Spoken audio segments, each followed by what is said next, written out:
Hi. Or, you know, if you say something, then Google has a picture of you. So, Jaylene, say hi. Hello. There we go. And Christy? Hello.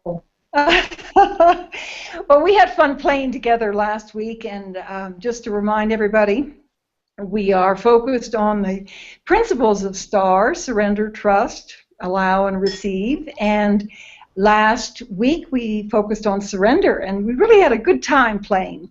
Today we're taking on another simple but not easy principle. Simple but not easy principle, and that is trust.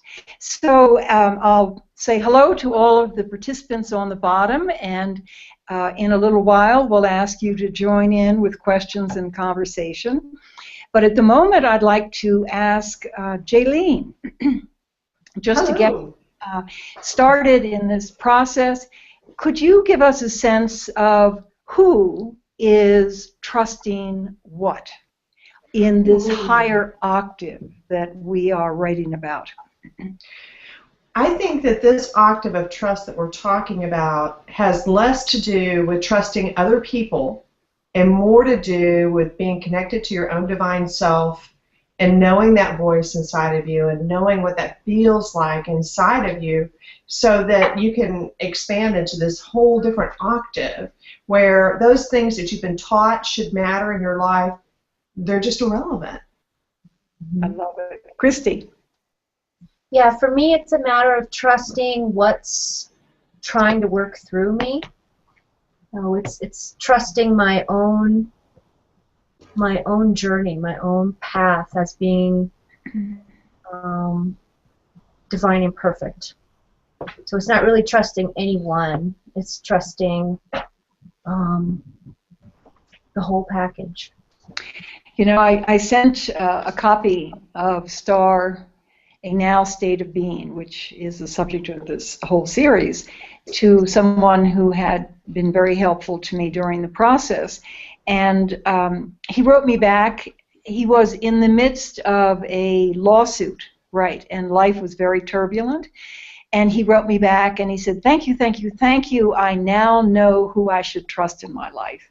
And I thought, oh dear, you know, I don't know, maybe I ought to go back and edit the book or something, because it's not about whether the person who is suing you or to whom you sold your business, or whatever the situation is.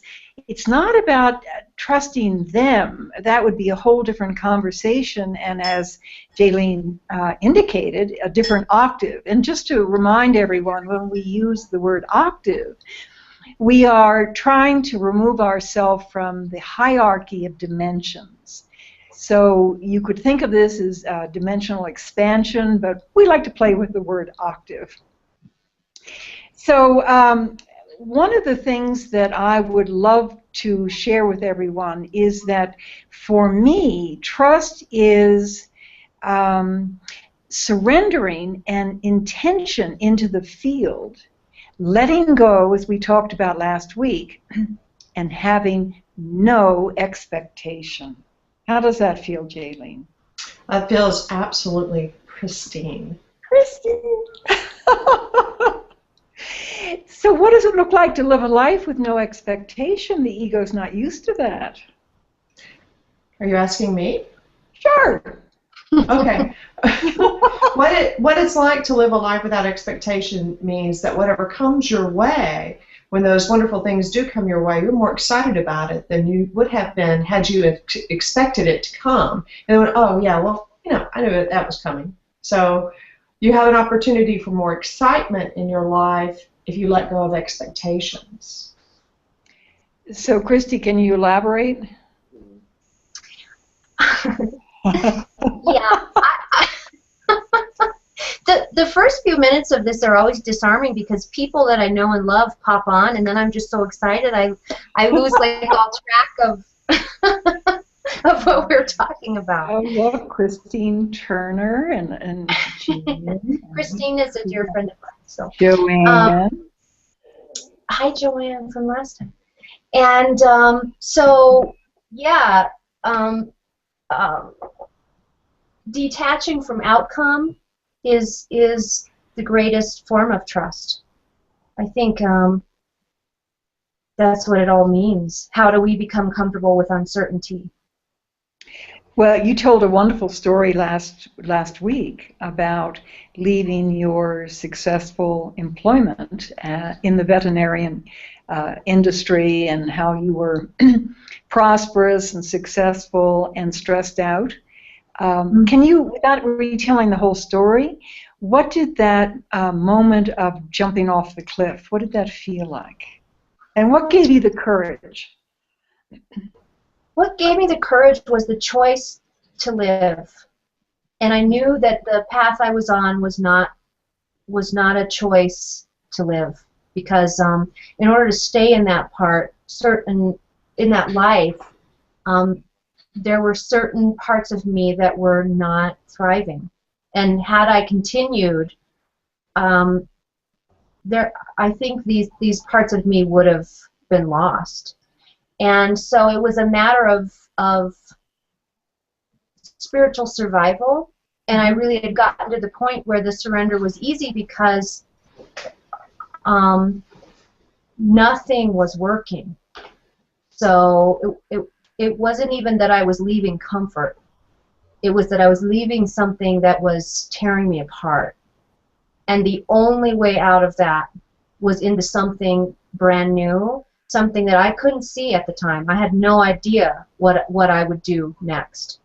Well, let me play the role of your, I'm going to make this up because I know you're, but I'm going to make it up anyway.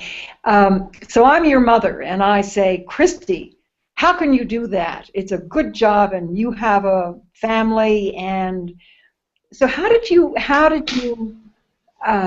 enough trust in trust? How about that? Ooh, that's a big one, trust in trust. How did you have enough trust in trust to overcome those the criticisms of the collective consciousness and the dictates of what you were told was the right course from childhood? And I think you told me survival. Yeah, and I think that's where, for me, the power of community came in, because even though I was making this incredible nonsensical move, I had complete support all around me, because I feel that's where the universal support came in, because I was aligned. I was completely aligned with my divine being in making this decision, and in so doing, everything in my environment came to support me. Even though they too had no idea what I would do next, they knew that I would figure it out. And the only people that questioned me and called me crazy and what are you doing were people that weren't in my inner circle. So my husband, my well, some members of my family, my closest friends, they all rallied around me. Wow. And it was, I got to ride the wave of their trust. You know, this is what Jaylene and Christy and I were talking about the other day, the power of community, of the chosen very good friends that we surround ourselves with can change the direction of our life. Because, Christy, if you had chosen the circle of friends who were of a different persuasion, how much different it would have been for you. And I think of that a lot, and I think of that a lot in my work when people just don't have that. You know, I had a husband who trusted in me completely enough to let go of our entire lifestyle for the time being that it took to build something new. And so I think what a cherished example of richness that is. You know. I love that. So, Jaylene, is it possible for us, as Christy was just suggesting, is it possible for us to trust in the octave definition that we have entered into without having our will aligned with the will of the divine creator? Oh, absolutely. I think that it is possible to be in trust without having your will aligned with the divine creator because you're getting to that place, and that's part of moving from octave to octave. And I know on my own personal spiritual journey, there's times when I've been aligned with my divine will, and I know it. I absolutely know it without doubt because I can feel it, even though what I'm doing sounds like it's pretty kooky. It's very risky, but I'll do it anyway. And then there's other times where I'm going through some other sort of process and I'm in free will and I'm not in alignment with divine. And I get these things that happen that lead me back to the divine. So it's a nice little balance between those things, especially if you're in a place where you are in self-love and you're not judging yourself for whatever it is that you're doing. And thank you for the segue, because as we mentioned last week, as we go through the principles of S.T.A.R, we're also going to go through the essential qualities, and that would be self-love this week. I think that as we are defining trust, are we not also expressing self-love? Because for me, I believe I have to love myself in order to trust my inner voice. Does that seem right on? Or not? I really think it can go either way. I think trust can lead to self-love and self-love can lead to trust. I think it's just like a figure eight that you're going through where you're on one piece of the line or another piece of the line and you're just going round and round, but they meet in the middle, and that junction point that you talk so brilliantly about. But I think they're on the same continuum, but you could swing either way. So Christy, is what Jaylene's suggesting boil down to we can do no wrong? Absolutely. I think to me, in my own life, self-love, which is the foundation for trust for me. If I can have enough love for myself to trust that my voices are valid without the interference of anyone else's voice, then what that means is that I get to detach from the practice of judging myself. And understanding that every decision that I make, there's no failure. Even if I take a big risk and jump into something that doesn't work out, that's an invaluable experience for me. So that is about self-love. And we Christy, can do no wrong. Christy, can I ask you something? Yeah. What would happen if we decided to take the word failure completely out of our vocabulary? Be nice. It would be. I think failure is the foundation for fear in our world. I would love to take the word failure and make it extinct in our vocabulary. Oh, let's do it. Because I wrote the 2013 virtual dictionary in January, and I'm constantly looking for what to throw out and what to add. So this is fun. Okay, ready? Heave-ho, failure. And let's just replace that with experience. I love it. And Jaylene, the opposite of failure is success. Do we toss that one too? Heck yeah, we do. We do. We do. And we just call it experience. I love it. Oh, we're going to have to rewrite the book, Jaylene, because I think I spent a little time defining success. But, everything is what's an adjective for octave? Octable? Here's a new word for the dictionary. Everything is octable. As opposed to dimensional, it's octable. Well, I think it's time to tell stories. And I'd love to start and just share. As I reviewed my life, I was looking at where was an example of profound trust for me. And, it was in 2009. I have to take a deep breath because even now I can feel it. I was told by outside what I believe to be authorities that I came to the planet on a mission and that it was time to get to it. And at the time, I thought I was a grandmother, and I thought I was a citizen of Santa Fe, New Mexico, and I thought I was Nina, and I thought I had this nice identity. And here I was being told that there was another identity, there was another expression that I found very, very expansive and uncomfortable.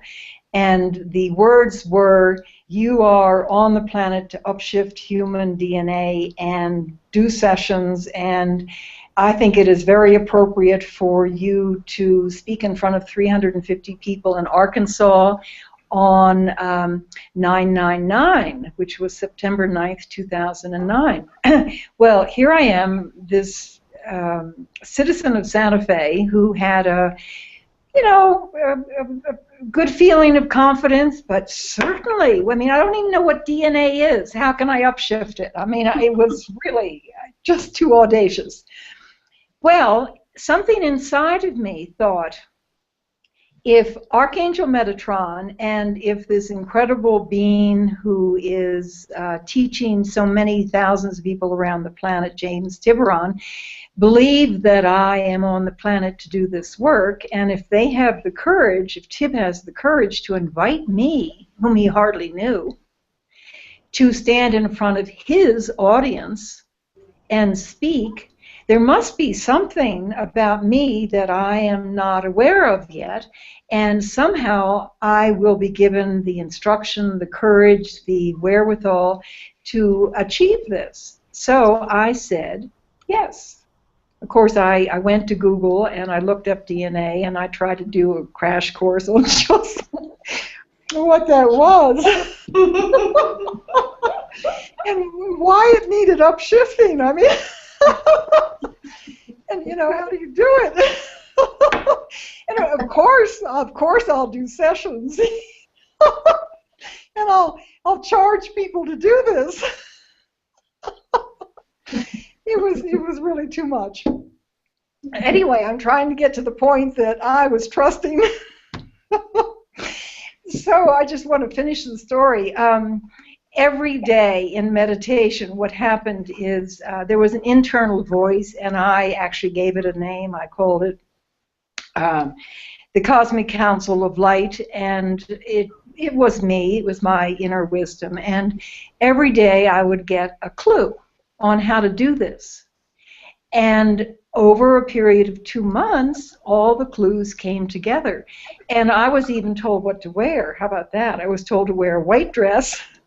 Well, I mean, 9/9/9 is after Labor Day.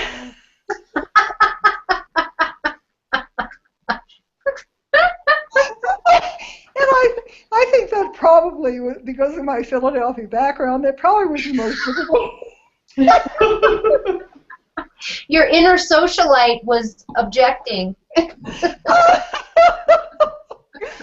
Anyway, so I put on this big black hat because that seemed to be what my inner voice was telling me to do.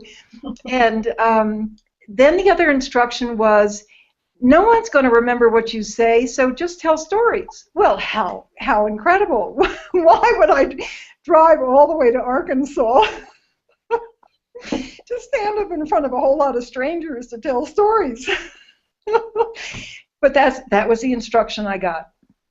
So I thought, okay, I'm in Arkansas. I have some Arkansas stories I can tell. I was the representative for President Clinton. He's from Arkansas, so I told that story. James Tiburon is from Arkansas, so I guess I talked about how I met him. So it was not anything very substantial, I promise you. And I thought when it was over that I could just leave, And what happened, and this is the most amazing thing of all, what happened was there was a whole line of people.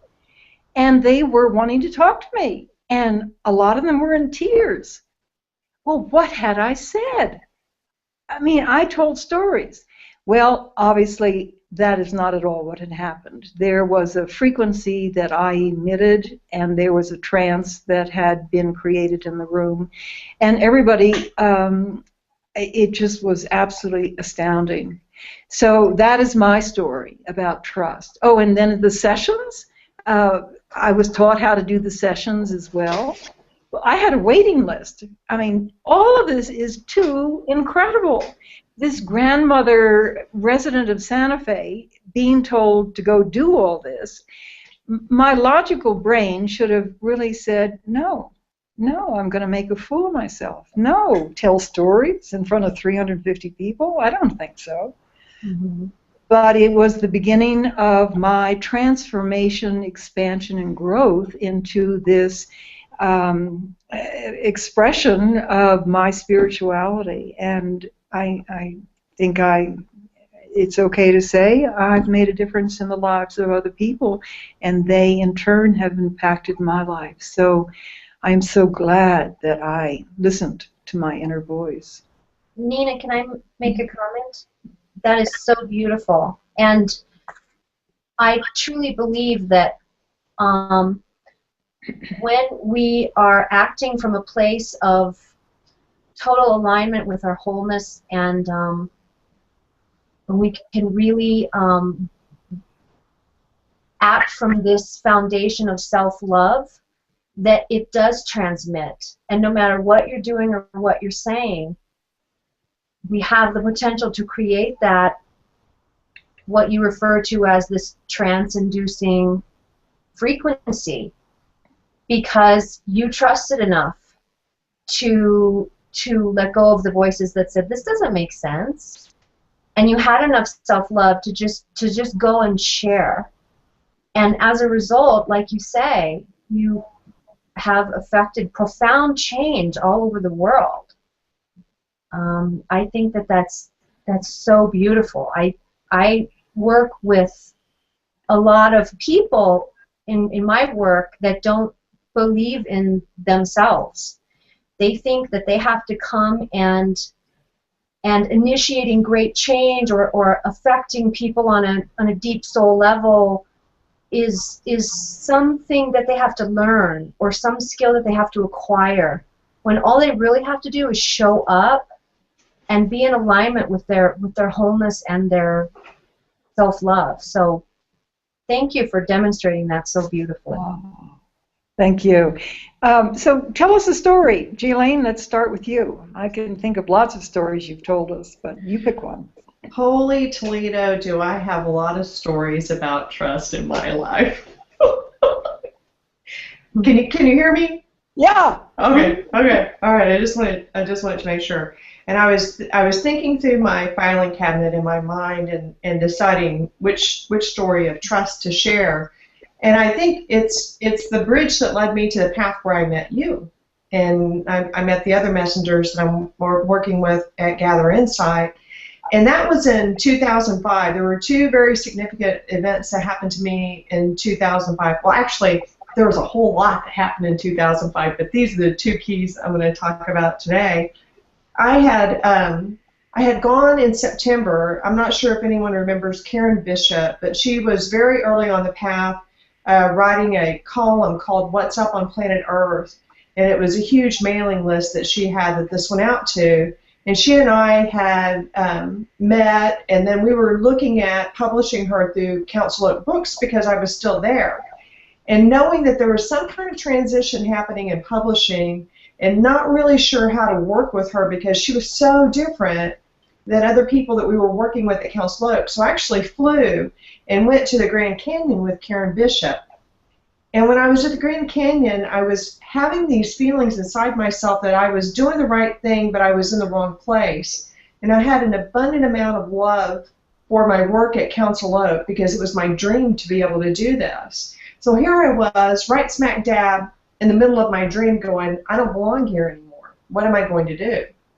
And about that time, there were ravens that were flying upside down against the canyon wall in the Grand Canyon. And then they turn up the other way, and they'd come together, and they'd hook beaks, and they do this spiral dive down the canyon. And I got the message that day that it was time to find a new way to fly.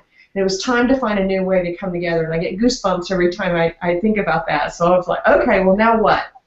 Well, fast forward to November of 2005, and I left Council Oak, and I didn't know what I was going to do.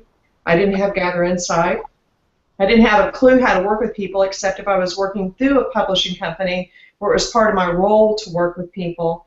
And I had met a very powerful spiritual teacher that lived in Kauai, and she and I were talking about starting another publishing company.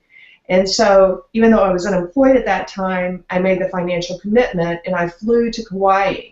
And it took about 2 days for me to realize that it would be a huge mistake to work one-on-one with her. It was not the place for me. So, but yet at the same time, I felt there was a healing that would come for me in Kauai. And I didn't have very much money, but I left her house. I was staying with her, and I left her house. It was 9 o'clock at night, and I didn't know where I was going to go.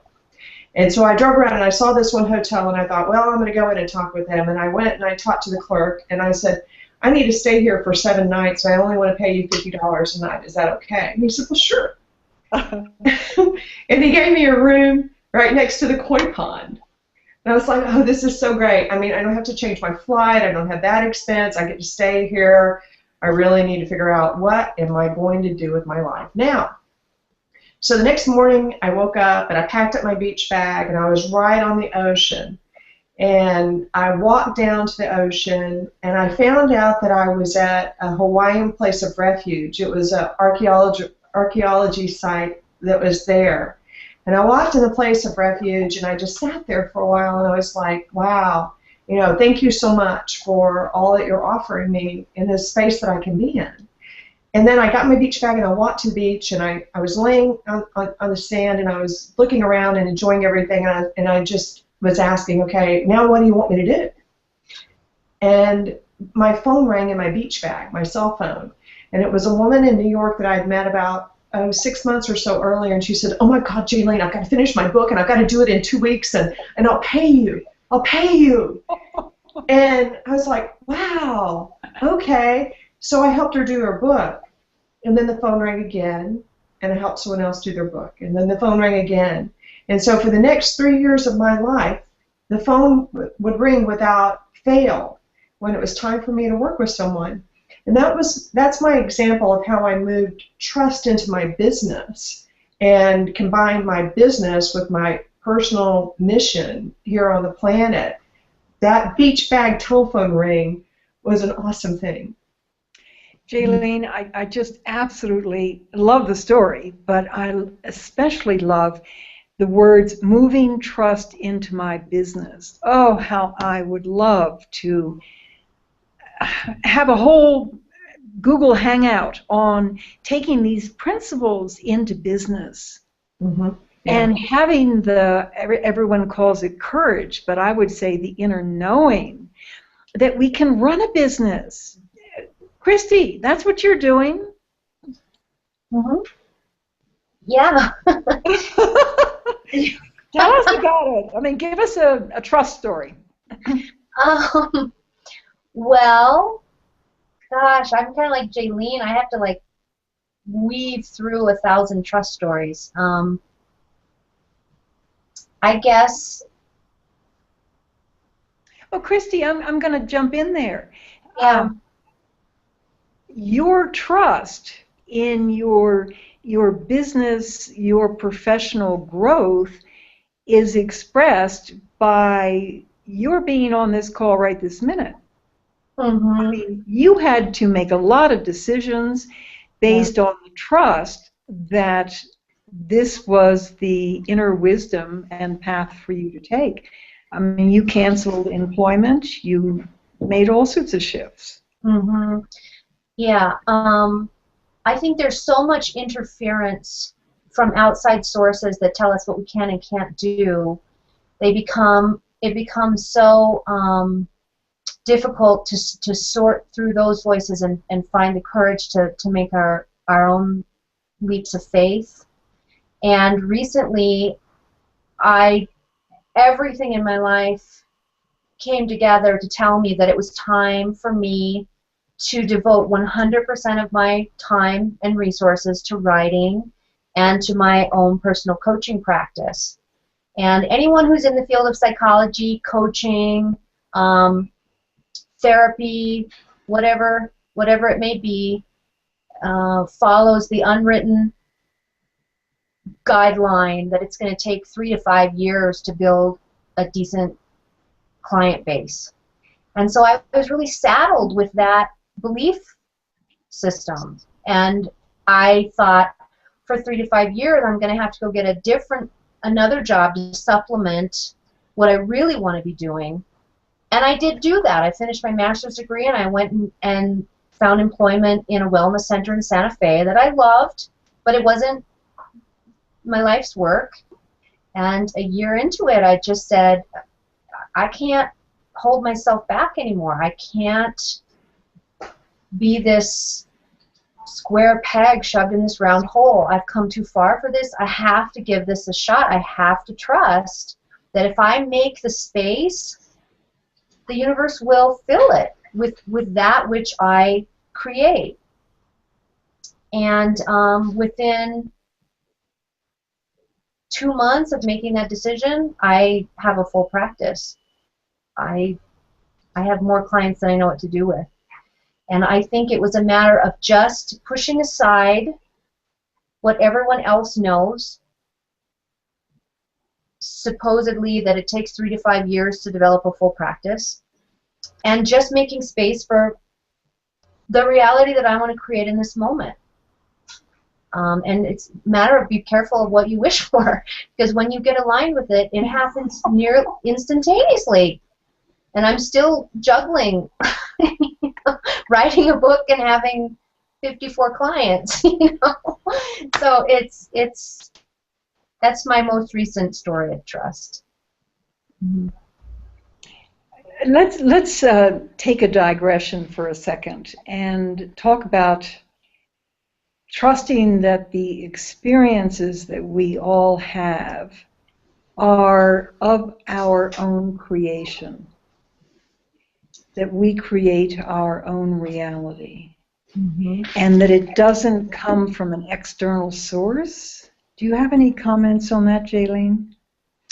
Sure, I do. I think that you can look at it from two perceptions.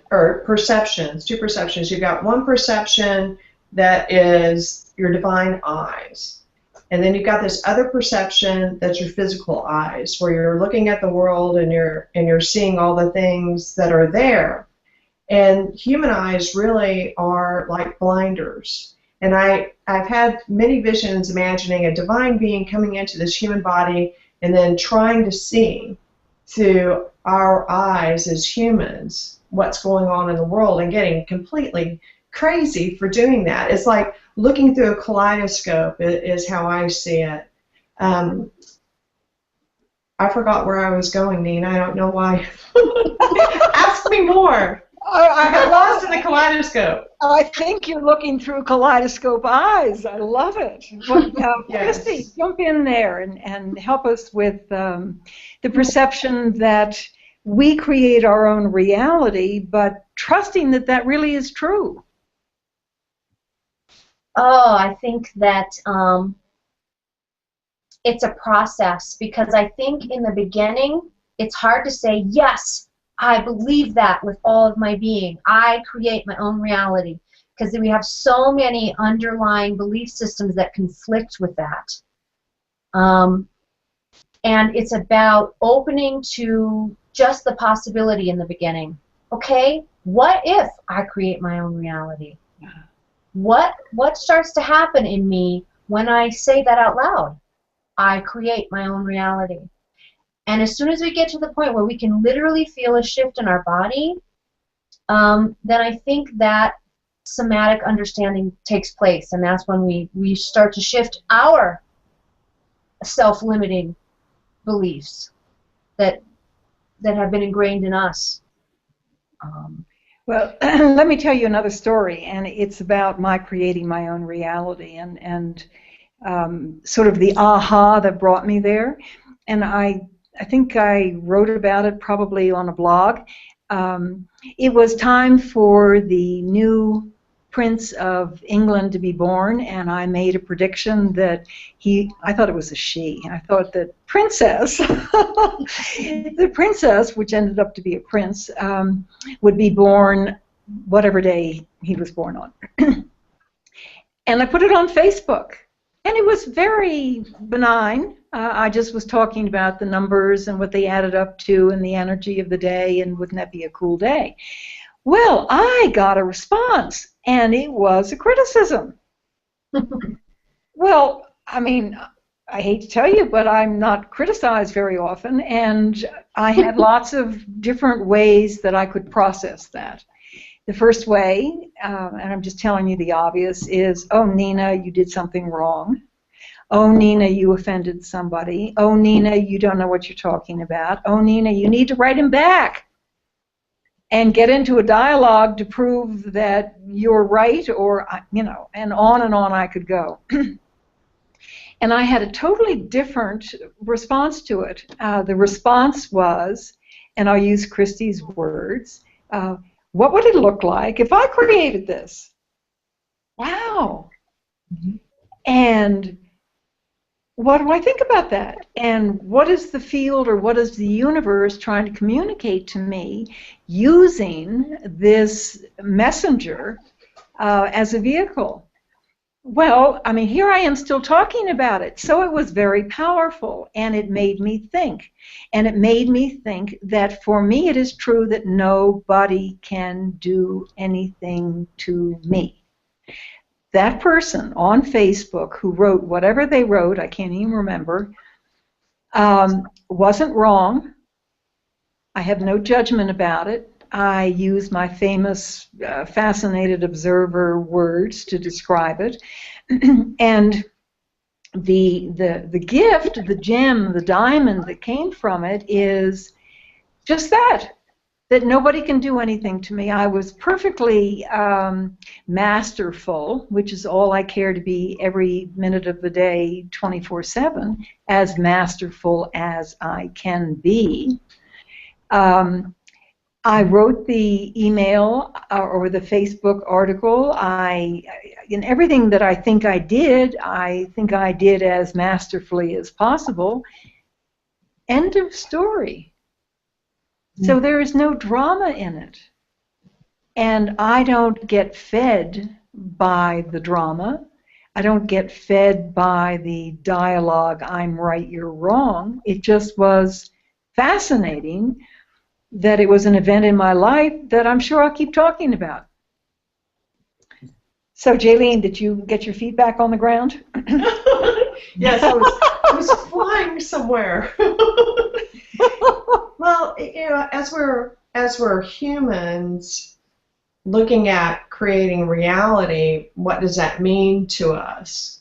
You know, you're so brilliant with the way that you talk about how these situations, these people are manifestations that come into our life, and how we respond to them is our reality.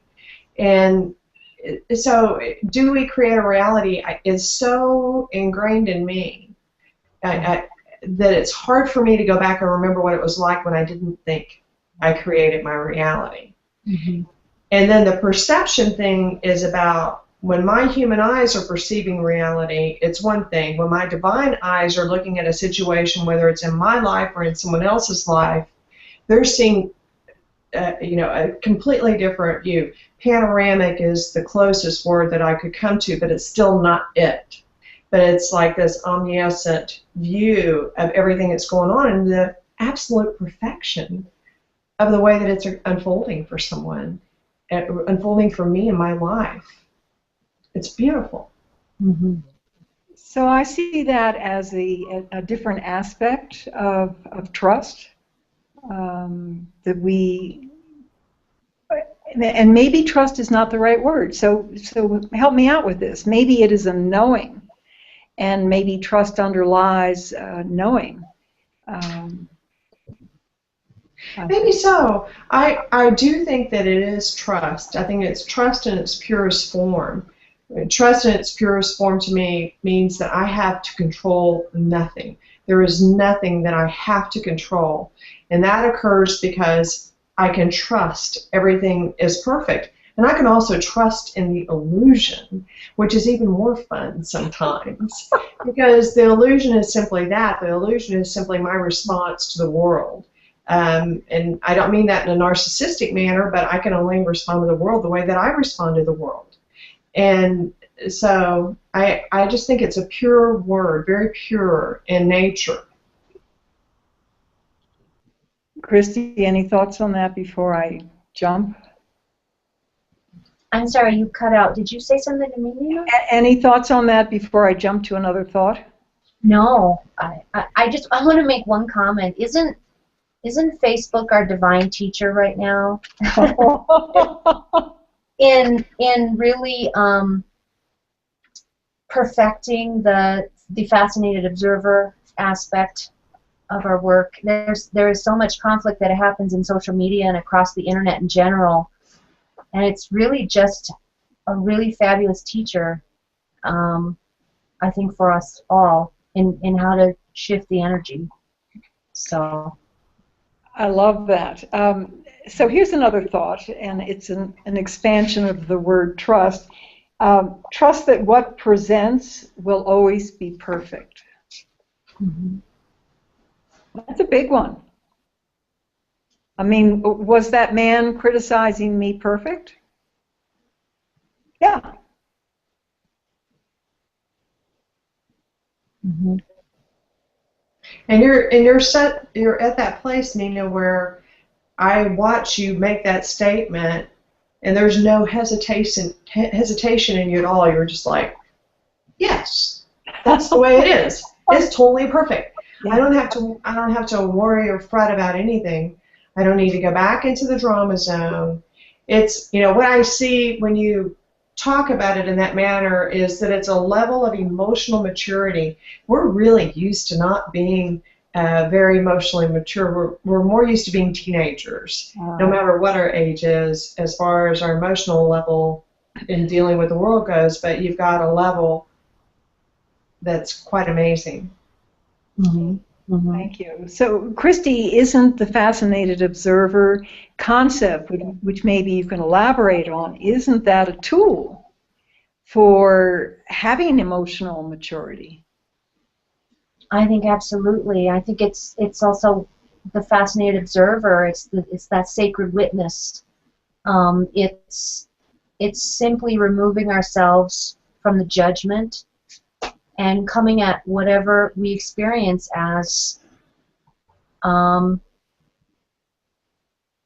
fascinating opportunity for learning.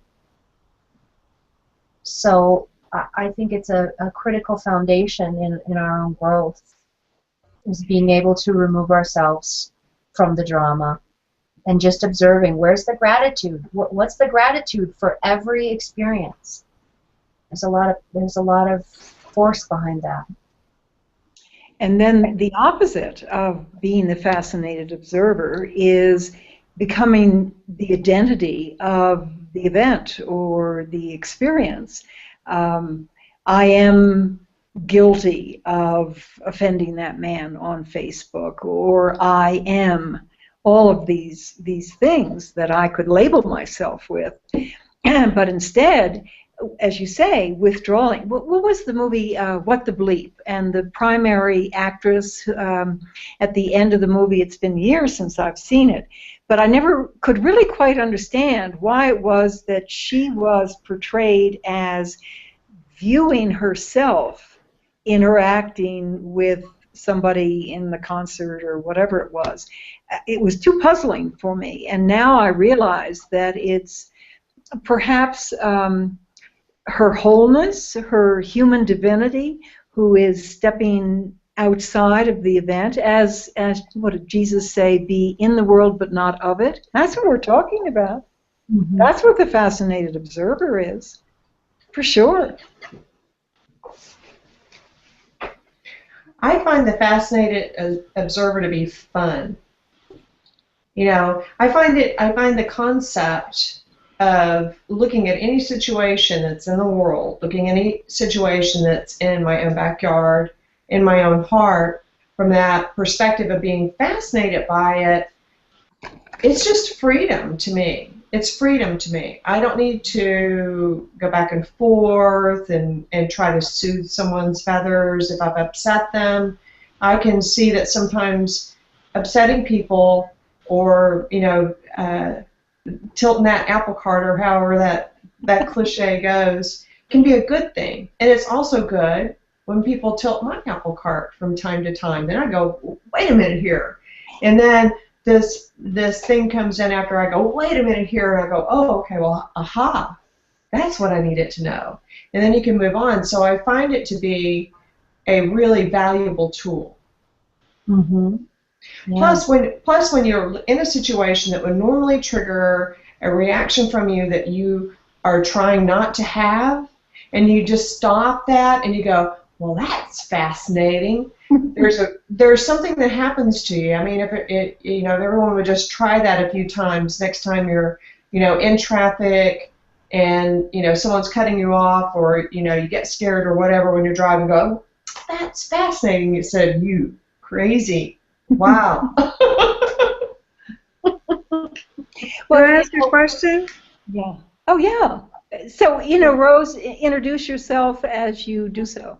I'm Joanne, and I've been working with Jaylene on some of her folks' books, including yours, Nina, as an editor, and I'm also interested in the subject matter. But my question has to do with the fascinated observer and the idea of everything that's presented to you is perfect. If everything that's presented to you is perfect, then how do you decide what to walk away from and what to walk towards?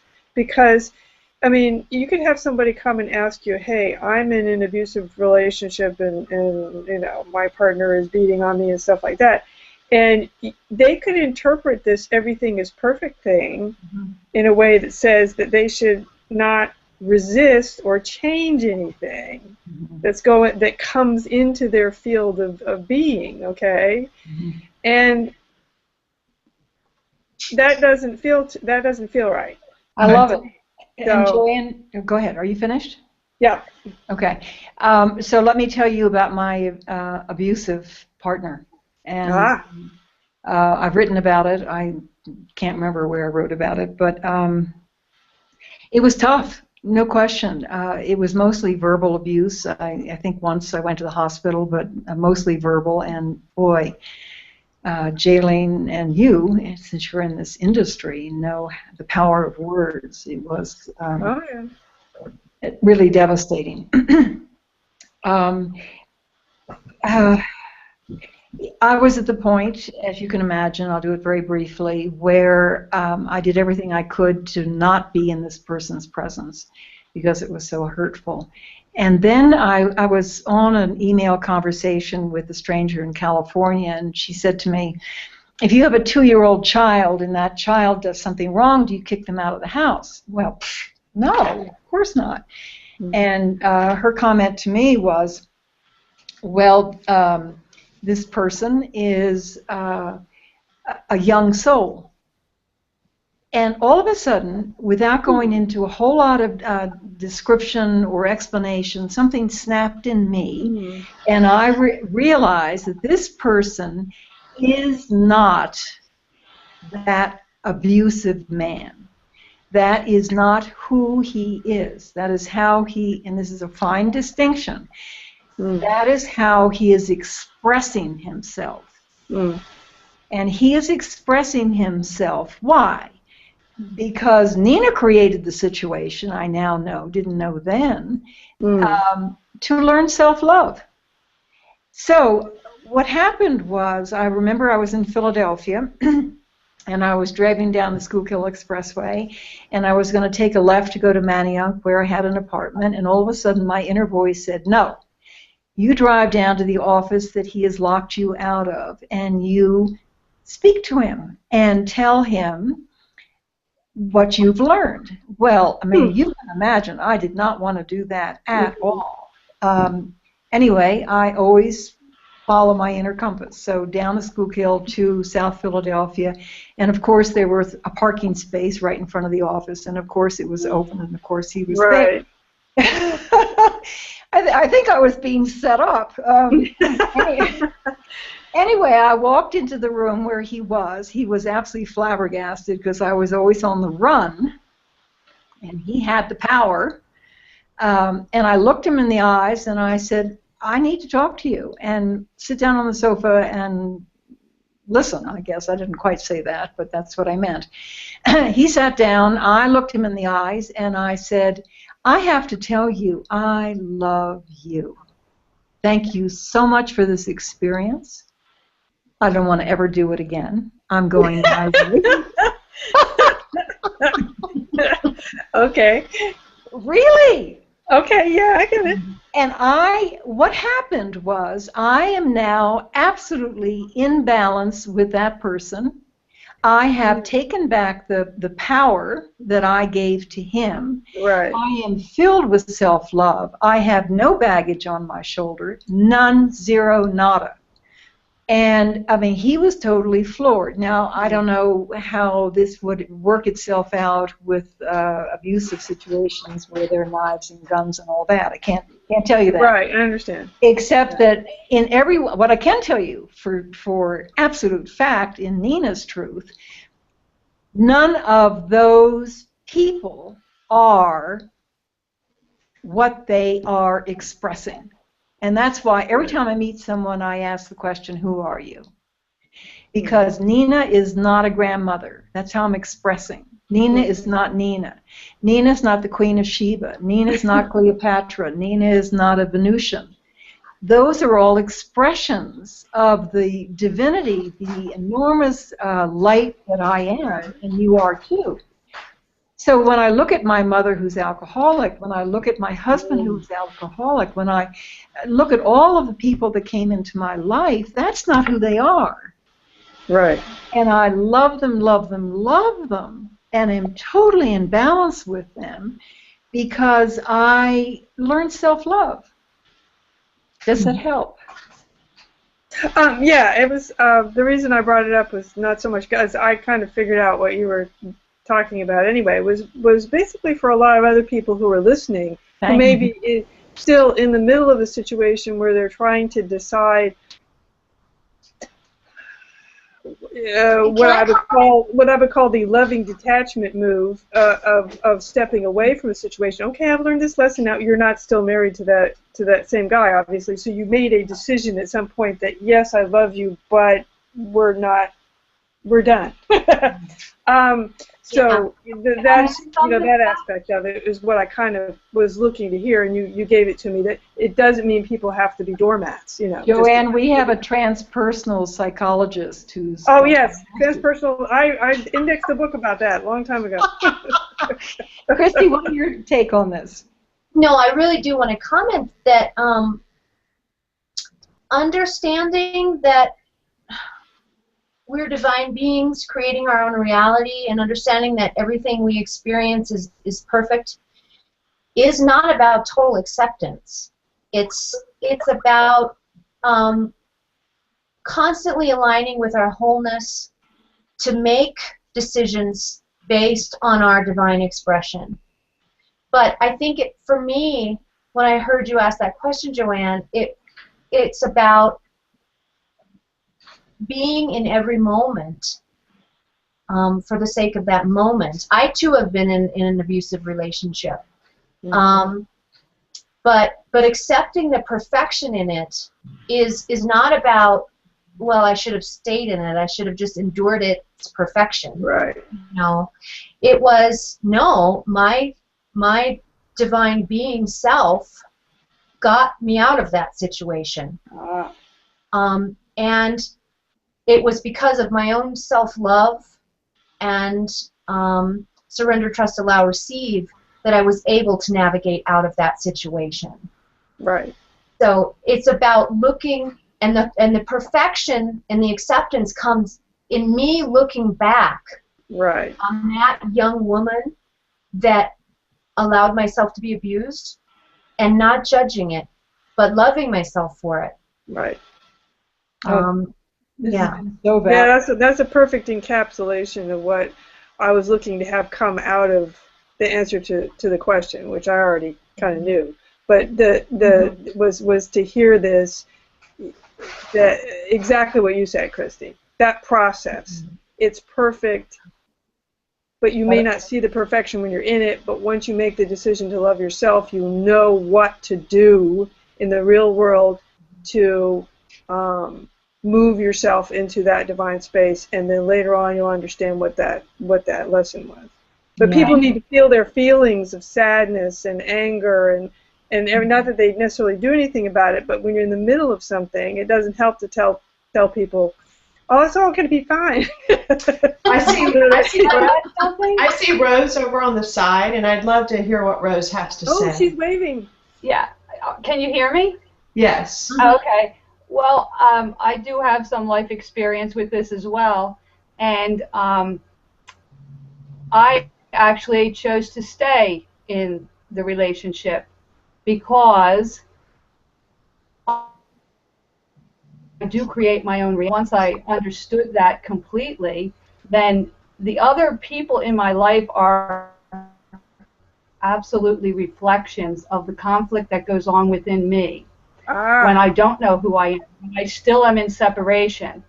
So the process of healing, now, again, I'm not anyone should stay in an abusive relationship if they don't want to do the work that needs to be done. You know, you better get out. But the work is on you because you created that, and the person that you think is alcoholic, the abusive alcoholic, is a perfect expression of the one, just like, but you're not seeing it. So it's a perfect opportunity. Like we say, every experience is the perfect opportunity. Every experience is perfect because it's a perfect opportunity. It's either perfect love or it's an opportunity to love perfectly. So I needed all I needed to do was make sure I knew the 4 pillars for my foundation, and then use S.T.A.R. by surrendering my misperception of this perfect, infinite being of the one.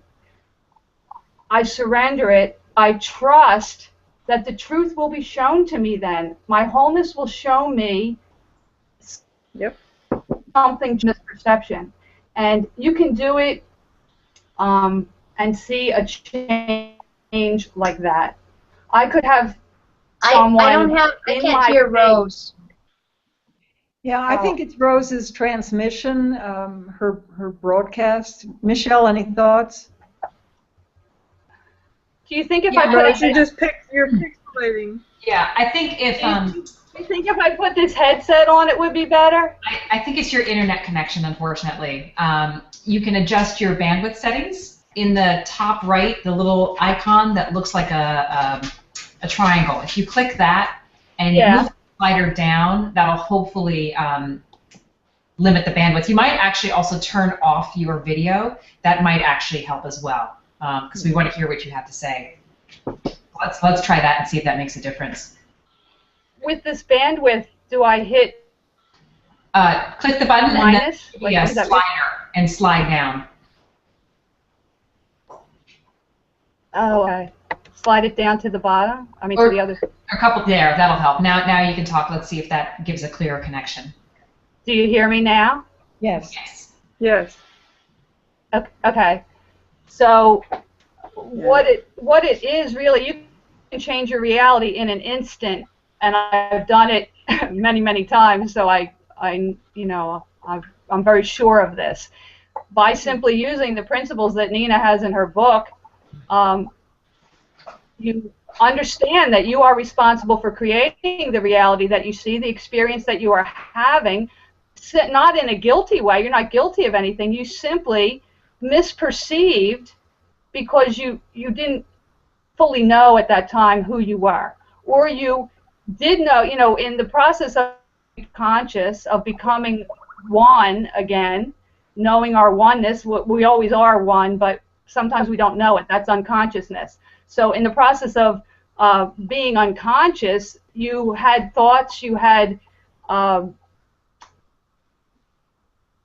you know, you created this reality in some way, whether it was because you didn't love yourself fully, you know, when you were, like I said, in separation. So it's an easy fix, and S.T.A.R is the way, because you simply take responsibility. You accept that, yeah, that just happened. This is happening. Okay, this person is in my face, and it's not very pleasant. But then I say, in my mind, I don't have to say anything to this person, because this person, like I said, is perfect. I know that.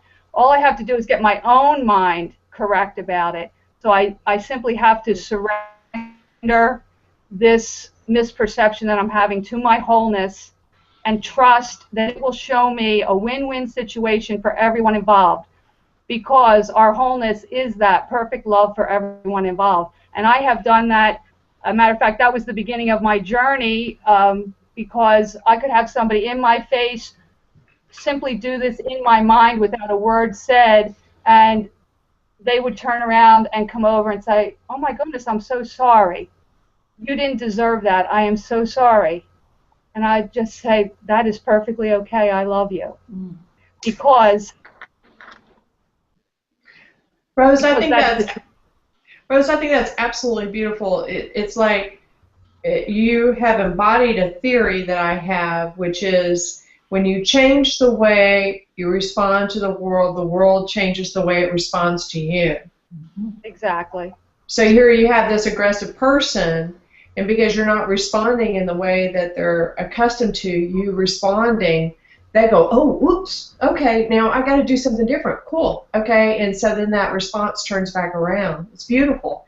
It's the divine feminine way. Yeah, I don't really see it as much that way, though. It's just me responding differently, knowing that that the truth is always true. And so if I see something that isn't the truth, I can change it. That's alchemy. That's that's, you know, what we used to call magic and miracles, but it's just also quantum physics. The observer is who changes what is observed. And if I can be aware enough to observe the fact that I am creating this, then I also can use the tools that Nina gives us and others have given us to change it all right now, right here and now. In a quantum. Jaylene, I've got a problem. I think Rose wrote my book. Yeah, I think Rose wrote your book, and I think Rose and I live in exactly the same channel of the universe with our you know, I would sprinkle quantum physics in all of this myself. I think that's how the communication works, and I have also experienced exactly that same phenomenon when someone's behaving a certain way and not responding in the normal way, and basically bending the space and time around the situation and transforming it. And I can't say I've always been able to do it perfectly, but I know exactly what she's talking about. It's awesome. See, the truth is, we can do it on our personal level of our personal reality, and we can do it on a global level, particularly after December 21st of last year. It's so easy now. Look what happened in Syria. You know, the square 1% of people that know that they have the power to do that is all that's required. Right. I mean, of the total people involved in any scenario or any situation.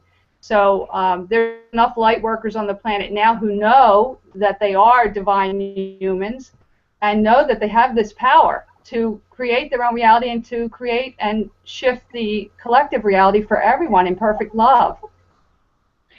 I'm going to jump in here and ask Janie, I see you are, we can't see your head, but are you there, and can you jump in and say hi? Michelle, how do we get Janie to say hi? I think if she's not there, if she's not responding, she may not be there. Let's see if we can get her by chat. She may be just stepped away for a moment.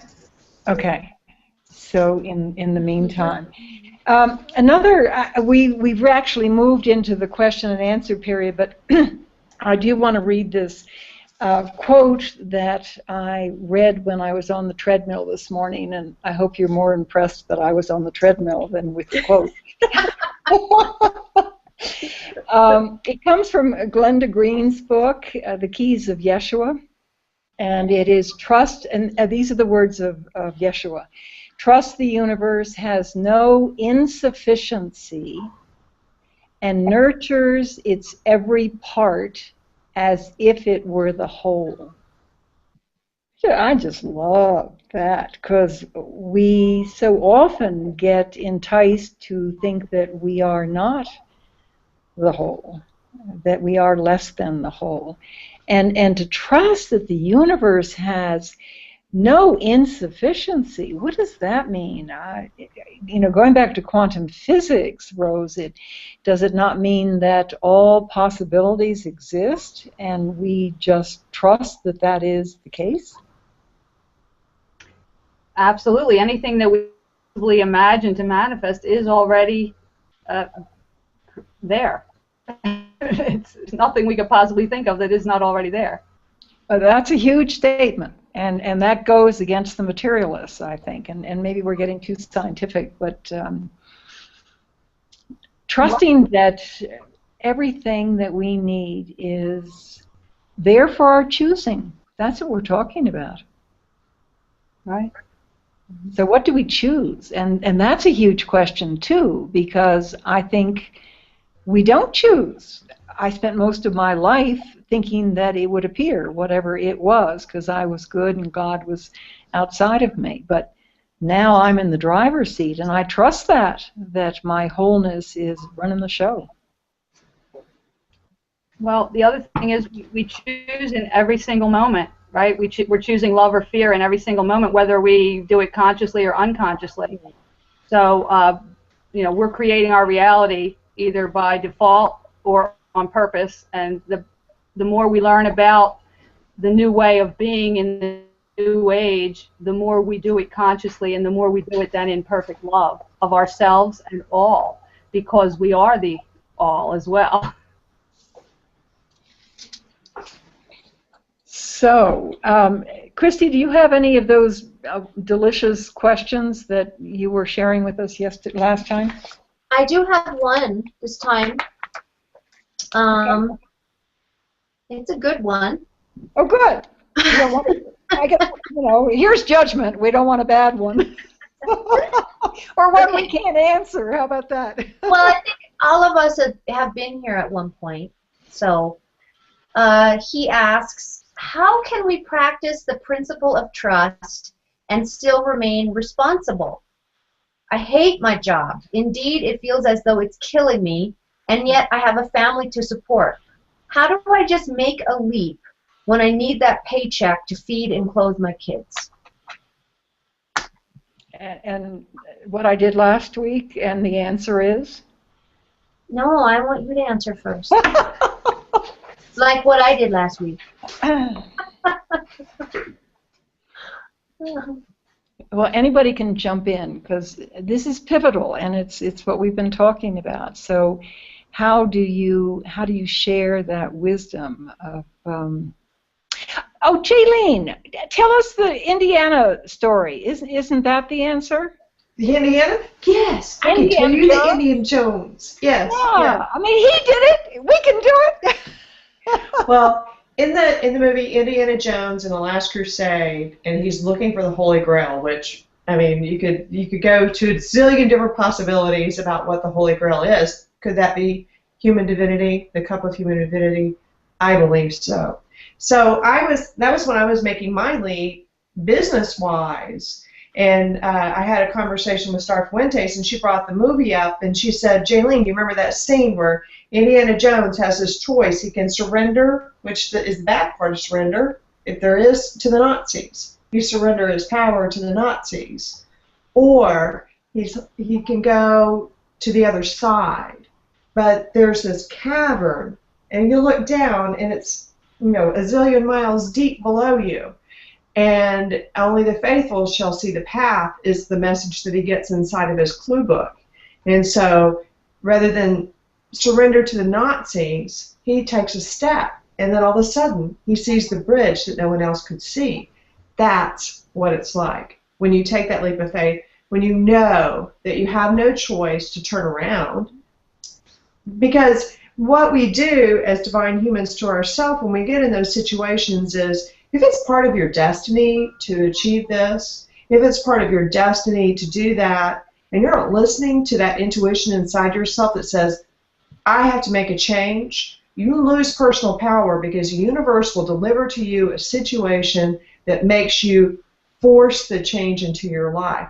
There's some of us that get a zero-tolerance soul contract. And if we're not doing it, then, you know, we've got that agreement in place. So we come in, our divinity tells our human self, you're going to do this right now.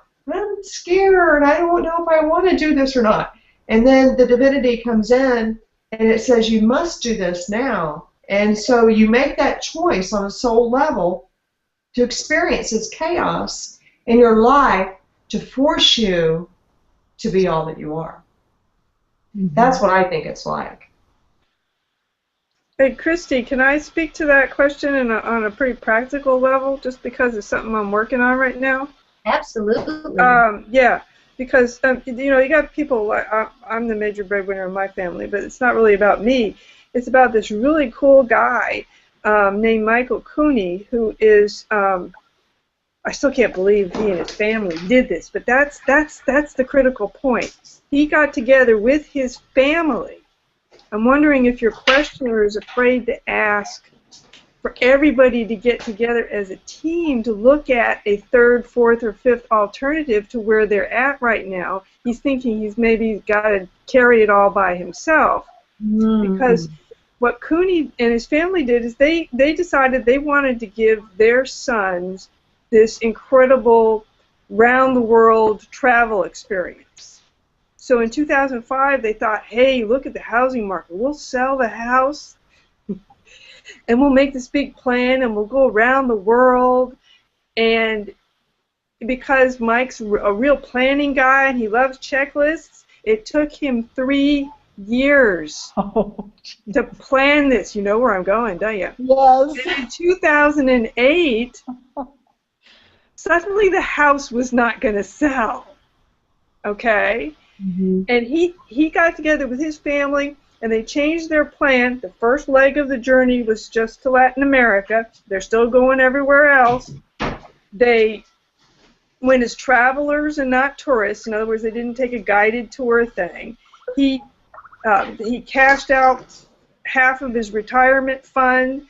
They sold almost all of their possessions, so they only had enough left to fit into one room of a friend's house or something. And they left the house unsold, and they went on this trip to Latin America. And they went all over and rode the chicken buses and had all kinds of adventures everywhere, okay? From, you know, Mexico to Peru and on up to Brazil. And then he came back and through some interesting synchronicities, they ended up selling the house eventually, and he had to cash in the rest of his retirement stuff because they're going to go elsewhere in the world, because this is the important thing, is experience. So he got everybody together, and they all went for this thing. And I mean, talk about stepping off that cliff with the chasm down below you and taking your whole safety net away. And now he's running a travel. I mean, he's been in business before and stuff, so he's got that confidence level of running his own thing. But it was just all the connections he made with people who helped them out and make it cheaper and I mean, all the practical stuff. But they had to do it together as a family. Okay? And so sometimes it's not something you should be doing by yourself. And look around and see what the possibilities are. Because there's always more of them than you think there are, is what I'm learning from this guy. Yeah, and I think if you ask your children or whoever is in your situation with you, would you rather stay in this job where his literal words were, indeed, it feels as though it's killing me. You think the kids don't feel that? Christy, this is your story. I mean, you went through this. Yeah. Mhm. Mhm. If Mama and Daddy ain't happy, ain't nobody happy. Right. Basically, Right. you send out that vibe everywhere, and that's what people end up living with. Oh, then you've got the generational thing that goes on where when the kids see the parent going through that angst of going to a job and doing the thing that they do every day as a sacrifice, the kids get sat with that grit of, in order to make a living, I must sacrifice my needs so I can provide for my family and be miserable. Right, exactly. Let me just jump in here for a second and tell you another personal story, which is when I left Philadelphia and had a toothbrush and a computer and drove across the country to Santa Fe, where I'd never been, knew no one, had no place to live and no job. Whoa. I think that is another trust story. I ended up even in worse, if you want to use that judgment, conditions. I was evicted. I lost my phone. You know, I was scrounging around in my pockets for coins to call my children. It would have been perceived to be the depth of my experience, and that I had maybe become a failure or whatever else you want to call it. It was described to me as the moment when I removed all from my life which would not serve me in my new expression of who I was becoming. Mm-hmm. So all of Philadelphia, all of the aristocracy, the married to a lawyer, Philadelphia lawyer, all of that disappeared, and now here I am. Mm-hmm. In such a different life. So it really became the beginning of such richness. There's your word, Christy. Mm-hmm. And I wouldn't give it up for the world. Not for the world. And when I was going through it, you better believe it was difficult. But it was not who I was. I knew that.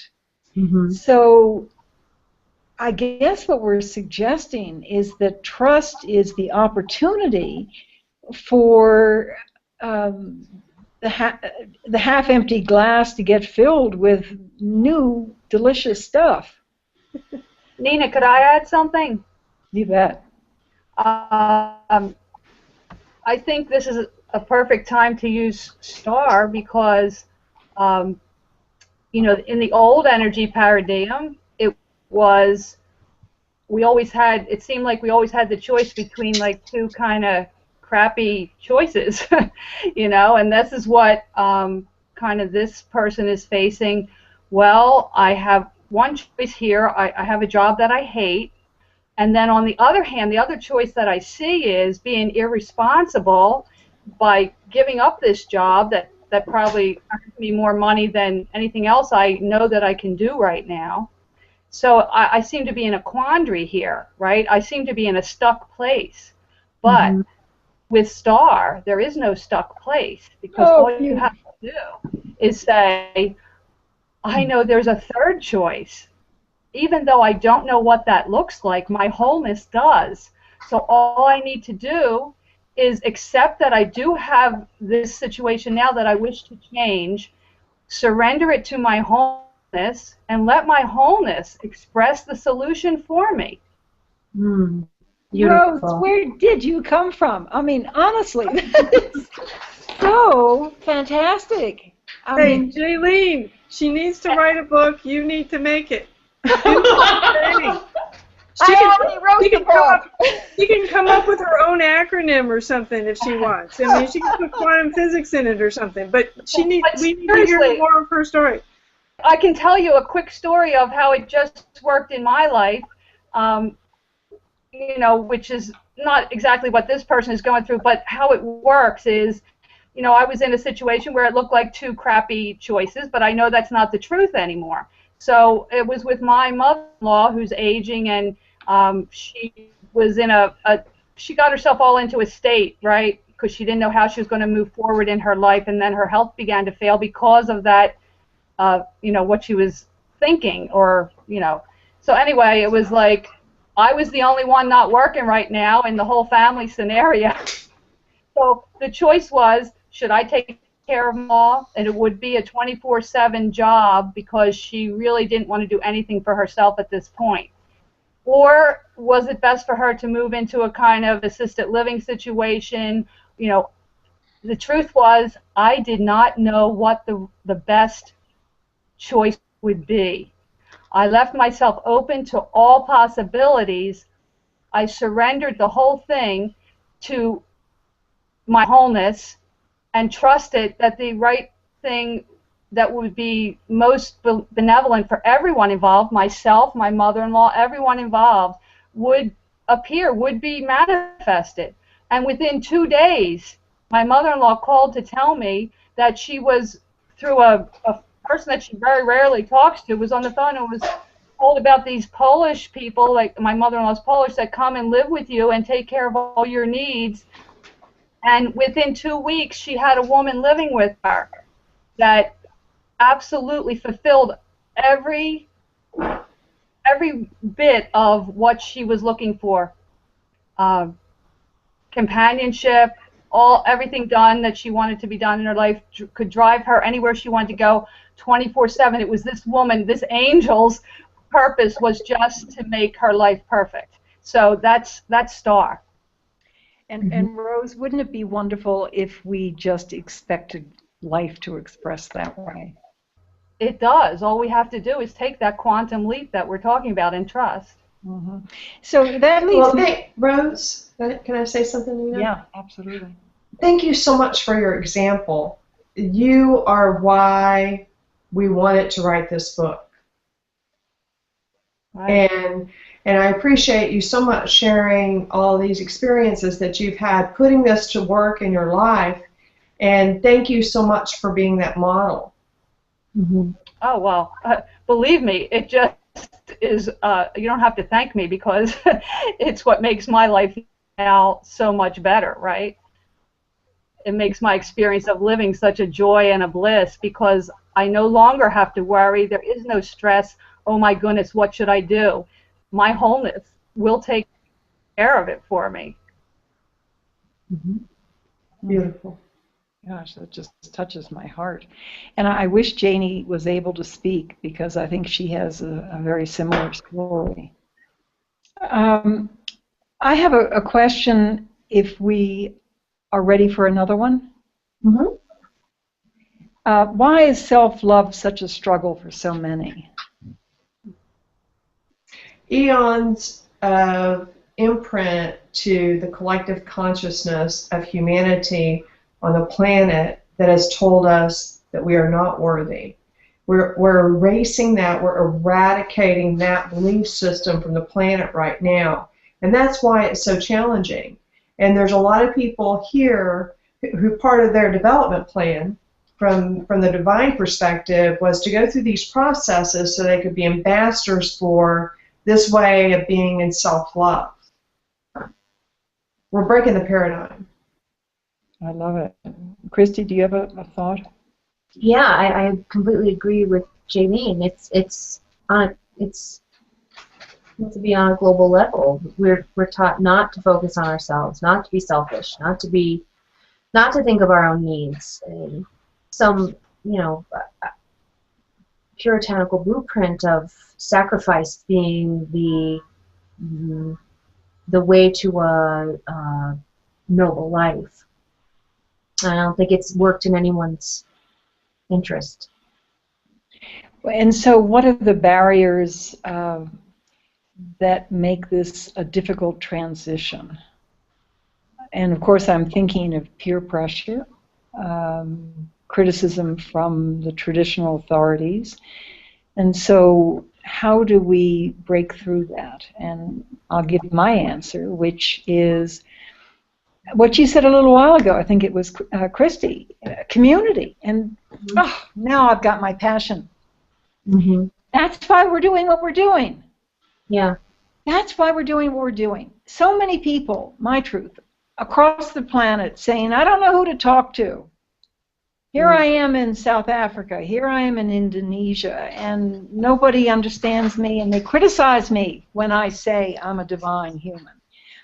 So here, Google Hangout has provided a wonderful platform. For us, I mean, isn't this rich? Isn't this rich to get... Rose, I don't know, did you know Joanne before?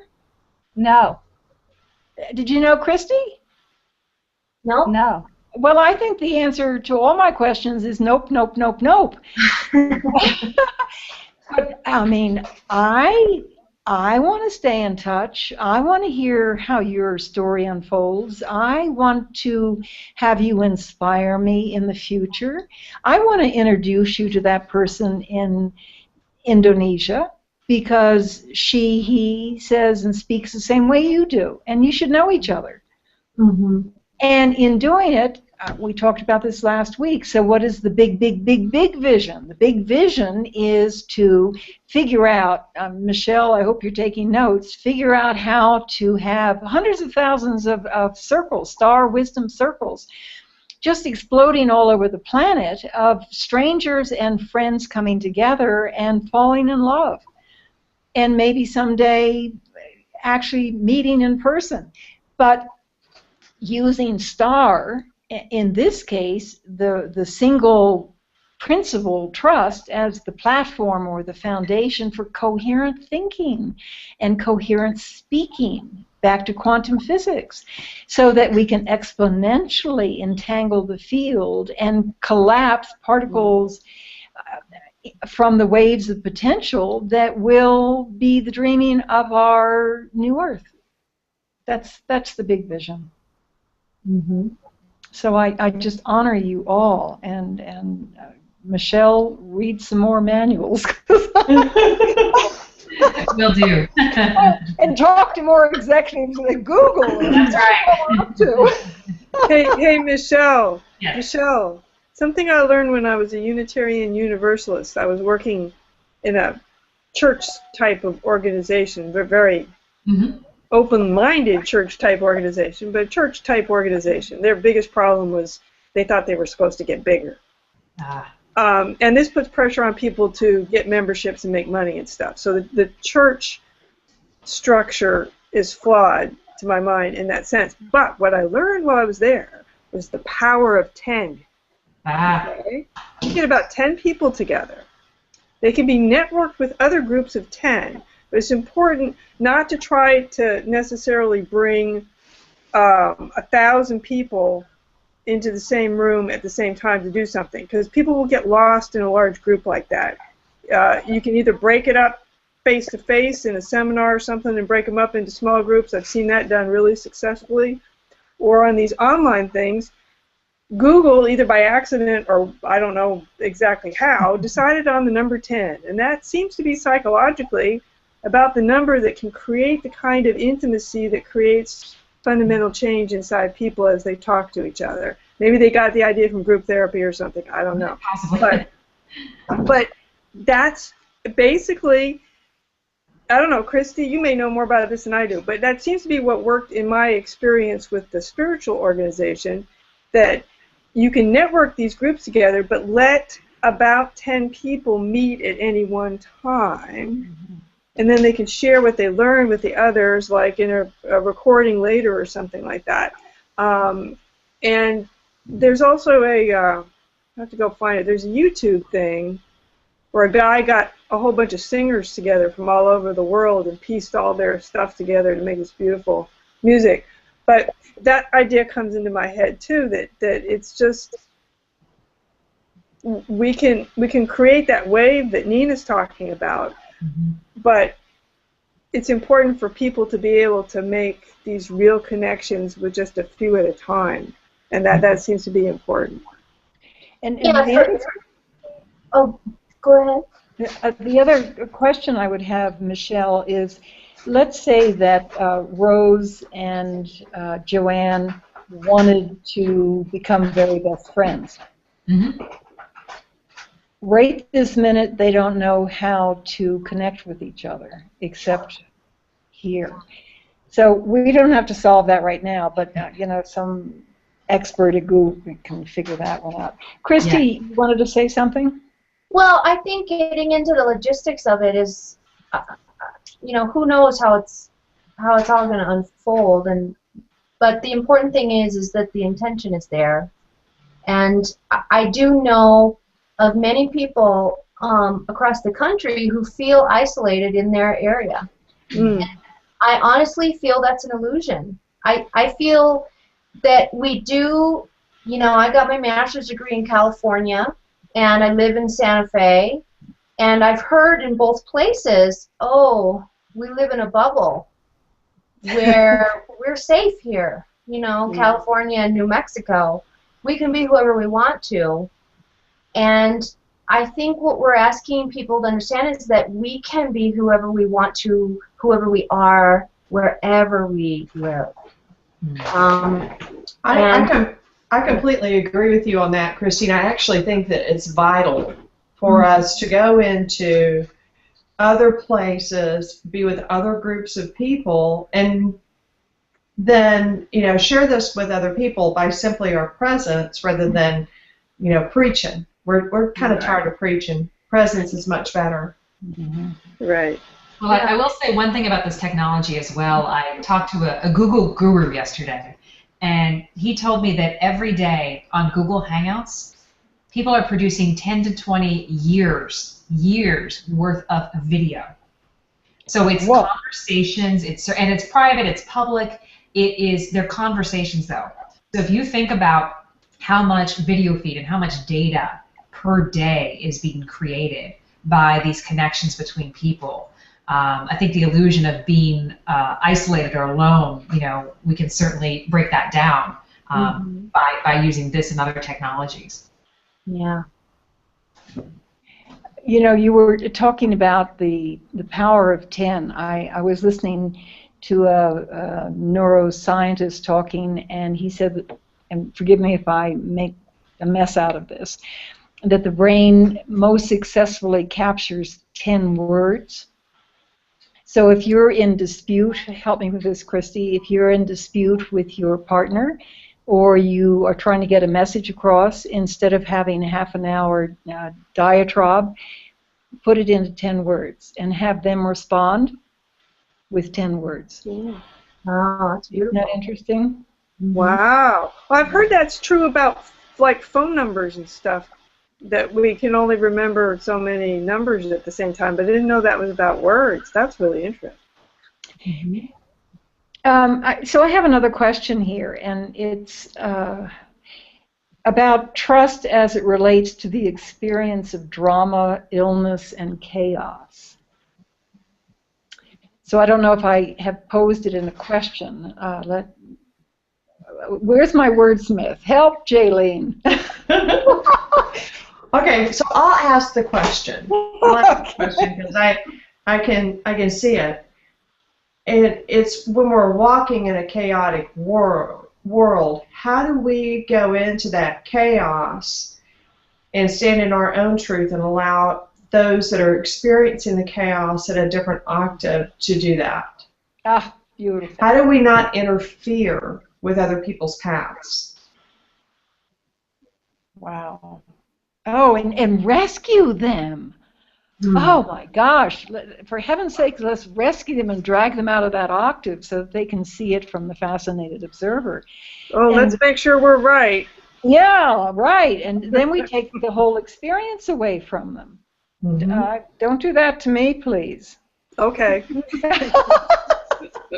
Yeah. Unless I raise my hand. Yeah. Well, the answer for me when I'm in situations like that, because, you know, let's face it, I don't live in a drama-free world. I don't live in a chaos-free world. I have children. I have grandchildren. I have family. I have friends. I have. You live in Oklahoma. Yes, ma'am.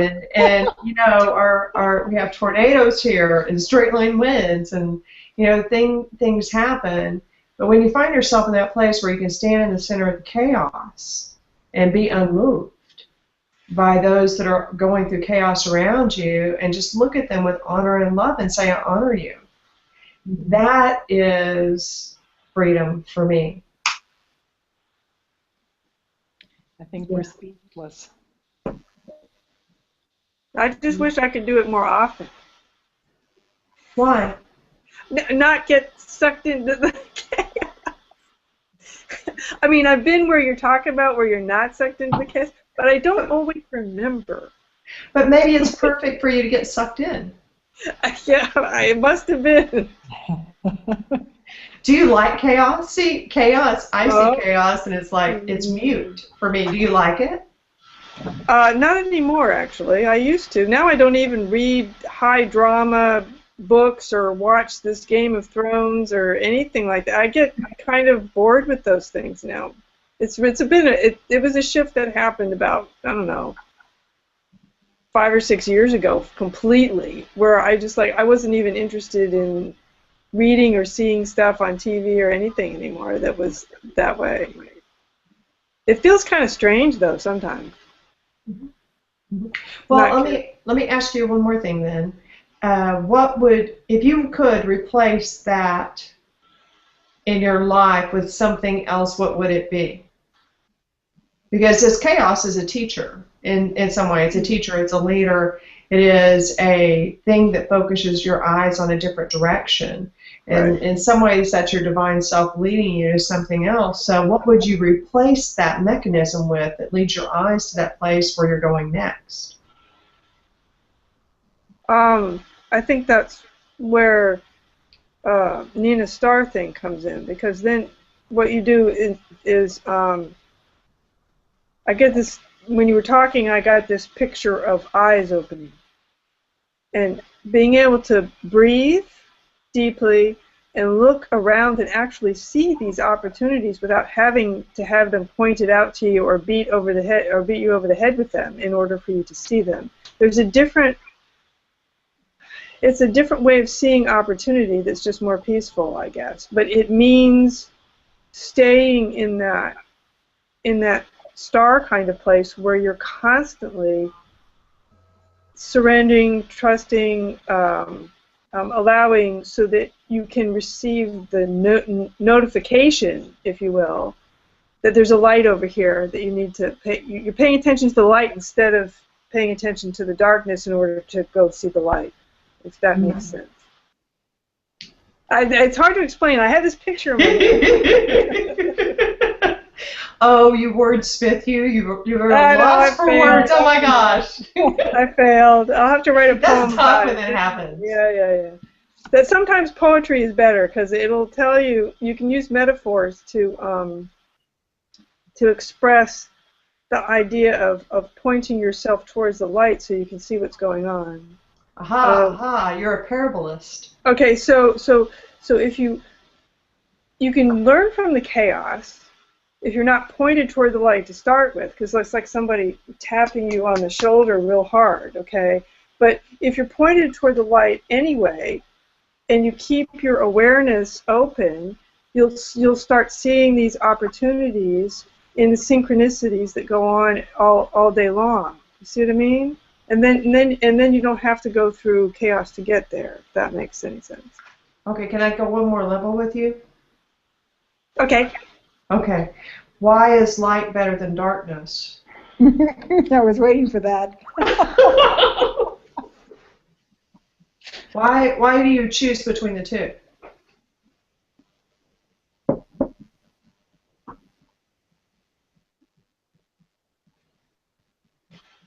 It's a question of method. In terms of your sort of spiritual perception. I choose a peaceful method to grow instead of the trauma and drama method that I used before, not because one is better than the other. I just like it that way. There you go. There you go. And see, that's what's so perfect. I like it that way. When you can say that and you've got all those things shoved aside where oh, I need to do it this way. Oh, I need to do it this way. Crap, I didn't do it that way and I'm supposed to do it that way. And you let all that go and you just say, I like it that way. It sounds like Michael Jackson. Yeah. Yeah. I like it this way. It feels better. It's just like, yeah. Beautiful. And that's beautiful. Yeah. I that's the only way I can put it, I think. So, Jaylene, are you moving into the aspect of a sovereign being taking responsibility for our creation? I think that's what Joanne was doing, taking responsibility for her choice, and it's not right or wrong. Right. Like Absolutely. Listen, it's not right or wrong. Right. Listen to my answer there. Now, isn't that just eloquent? That is absolutely truth for me. It's not about right or wrong, left, right, up, down, good, bad, ugly, beautiful. It's about contrast. And if you can take those concepts and just move them into contrast, then they can move freely between light, dark, right, wrong. And it's like steps, like when you're walking forward, step, light, dark. That's what it's like for me. You're taking the judgment out. Yes, yes. So it's not even about responsibility at that point. Another octave definition of a word. Golly. Yeah, it's beyond responsibility. And I don't know what that term would be, but it's the place that you get to that's beyond the chaos, that's beyond this, that you've done on your walk, and then suddenly responsibility ceases to exist because there is no one to be responsible to. So, Rose, tell me what you think about what we're doing right now. Jaylene is playing around with the word responsibility. Yeah. And you have talked about quantum physics, as has Joanne and others. For me, we are sending the vibration of this conversation, expanding the definition of responsibility or removing it from our dictionary out into the field. And for me, we are impacting that field, and we are planting a seed with this conversation that will give permission or inspire others to do likewise and to expand on it even further. Does that, do you know where I'm going with this? I'm not really sure because well, we've made a challenging statement, and it is take a peek at the word responsibility. And because we've said it, we've put the energy into the field, it is now waves of potential and can manifest. I don't even know what I'm talking about, but it feels like there's a kernel of something here. I don't know. See, the way I kind of just delineate between what is truth and what is not. So as far as the chaos and all that, to me, after my homework, my own inner dialogue with my higher self, whatever you want to say, with my wholeness, truth is that love is all there is. Nothing else exists. So in this octave, if you want to call it that, you can experience whatever you want. You don't necessarily have to experience the truth. And so that's what we call the Maya, the illusion of the experience that we're having. The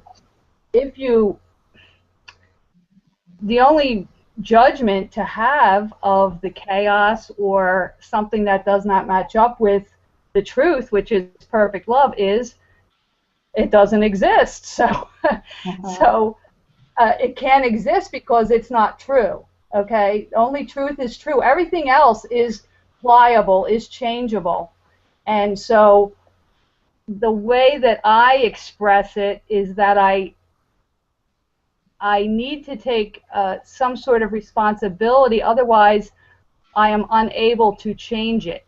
Because if I just say, oh, that life just happens to me, you know, chaos happens here, there, the other, you know, whatever happens, whatever, then I cannot make the change, do the alchemy that I need to do to actually, because acceptance is, you know, for me, acceptance and responsibility are the same thing. Aha. Interesting. Interesting. And the first thing is that you have to accept it, right? Or you can't change it. If you deny that it is something that does not match up with love, if you deny it that way, that's the wrong use of denial. You know, what you're denying is that it's real. That's what you're denying, because it doesn't match up with the truth and all that is, and your wholeness, the wholeness that we all are connected to, that we're all a whole part of, is perfection, and it is perfect love. It is absolute. Can I ask you something, Rose? Yes. Okay. If I say the word responsibility and then I say the word ownership, what's the difference between those two words for you? Well, I can't own something that is not real. And what I'm taking responsibility for is a misperception, actually. It's something that appears, it's an illusion. It appears to be real, but it's not. So ownership would be that there has to be something real there to take ownership. I guess you could argue that there has to be something real there to take responsibility for, too.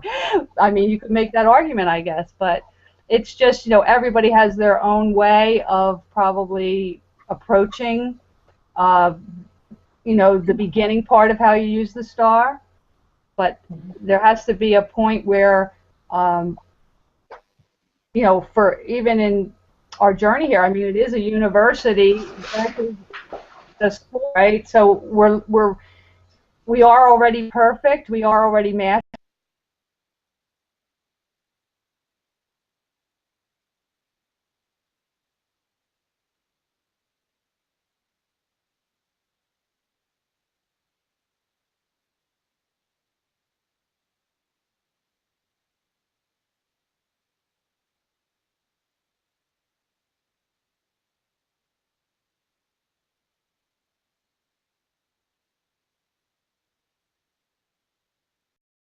Sovereignty. What's your distinction between those three? Oh, I give up.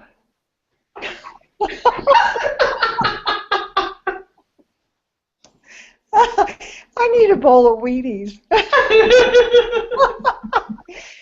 Christy, you're writing them, you know, what do you think? Let me process. But do jump in. Sovereignty. I'm not so sure I can do an off the cuff. I mean, this is deep. Jaylene, why'd you ask the question? Why'd I ask the question? Because I was curious. I wanted to know what your answer was. Because I wanted to know what your answer was. And now it's time for people to, you know, write on the chat and give us the answer. Sovereignty response. I think it's going to take more thought than just a spontaneous answer. Yeah, sovereignty to me feels free of responsibility or ownership. It's just sovereignty and responsibility.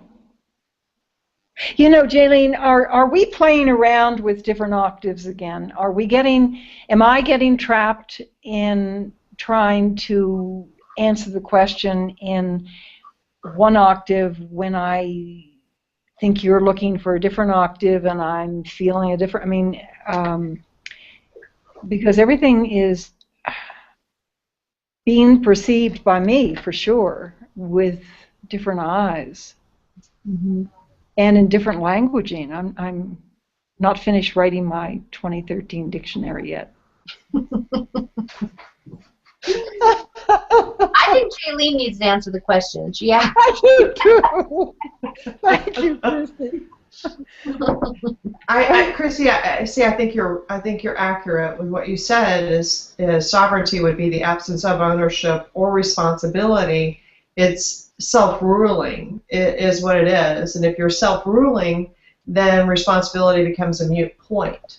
It's not something you even have to consider anymore because You are, quote unquote, responsible any way that it goes because you're sovereign, and you have no ruler over you. You're self-monitoring. So ownership would, in that situation, to me, would mean that you own what you do. You own who you're with. You own the responsibility for your reality. So there's ownership and responsibility, but you've got sovereignty, so you're self-ruling. So it's like they stack up like what are those little like weevils? I mean, if you're stacking 3 weevils on top of each other and they're teetering like this, there would be some kind of magic that happened between those 3 things where you wouldn't fall over. Yeah, like if you own the universe, what does the concept of ownership even mean?